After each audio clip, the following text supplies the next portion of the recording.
बिस्मिल्लाहिर्रहमानिर्रहीम। अस्सलाम वालेकुम। मुझे बड़ी उम्मीद है आप सब खैरियत से होंगे। एक नई वीडियो में एक सच्चे वाक़ये के साथ फिर से आपके खिदमत में हाजिर हूँ, मगर उससे पहले कमज़ोर दिल वालों के लिए मेरी माजरत, वो इस वीडियो को स्किप कर दें। व्यूअर्स, क्या जिन्नात वाकई खुशबुओं के महकूम होते हैं? क्या जिन्नात पे खुशबुएं वाकई अट्रैक्ट करती हैं? चलिए जानते हैं आज के इस वाक़ये में। बिल्किस एक आस्ताने पर बैठी बाबा जी के पास रो रही थी। वो मुसलसल रोए जा रही थी। बाबा जी मेरी बच्ची को बचा लें, बाबा जी मेरी बच्ची को बचा लें। बिल्किस की बेटी नादिया जो करीब ही सर झुकाए बैठी थी। बाबा जी खामोशी से बैठे नादिया की तरफ देख रहे थे। फिर अचानक से बोले, कौन है तू, क्या चाहती है?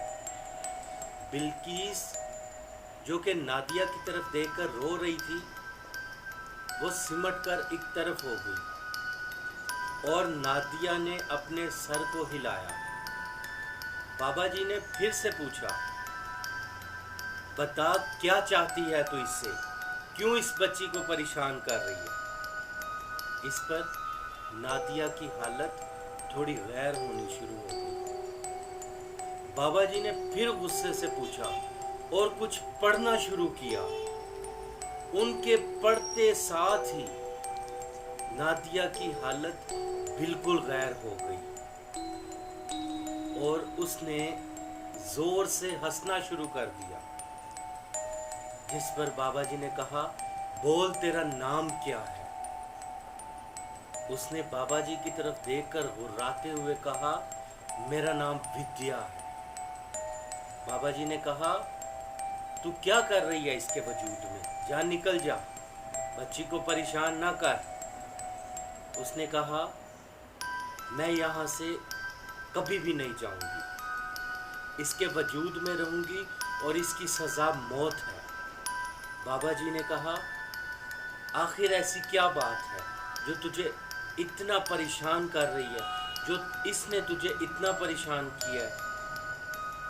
तो विद्या ने कहा, ये एक रोज़ अपने अजीज़ों की शादी पे आई थी और इसने बहुत खुशबू लगा रखी थी और जिस जगह ये खड़ी थी उसके पास ही एक सफ़ेदे का दरख्त था जहाँ मेरा बसेरा था। मैं उस वक्त अपनी पूजा में मसरूफ़ थी। इसकी खुशबू ने मेरी पूजा का ध्यान भटका दिया, तो इसलिए मैंने इसके शरीर पर अपना कब्ज़ा जमा लिया। बाबा जी ने कहा, अब माफ़ कर दे इसे और चली जा। जिस पर वो ज़ोर से हंसना शुरू हो गई। बाबा जी ने फिर कुछ पढ़ना शुरू किया। अब की बार विद्या ने चीखना शुरू कर दिया। बाबा जी ने कहा, बोल अब जाती है कि नहीं जाती? जिस पर विद्या ने कहा, मैं जाती हूँ, लेकिन इस पे मैं अपना असर छोड़ कर जाऊँगी। ये कहकर नादिया एकदम ज़मीन पर गिरी और बेहोश हो गई।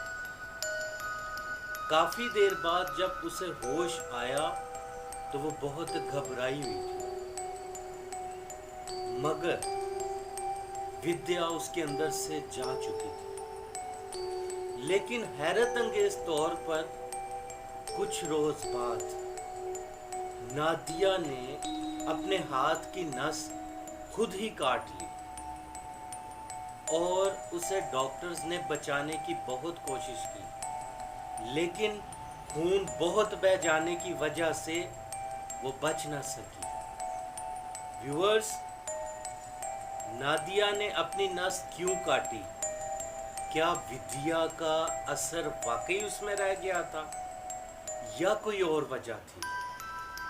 खुदा जाने। आप अपने कीमती कमेंट से अपनी राय का इजहार ज़रूर कीजिएगा और अपना बहुत सारा ख्याल रखिएगा। लाइक, सब्सक्राइब और शेयर करना मत भूलिएगा। मिलते हैं ऐसे ही सच्चे वाक़ये के साथ अगली वीडियो में। तब तक के लिए अल्लाह हाफिज़।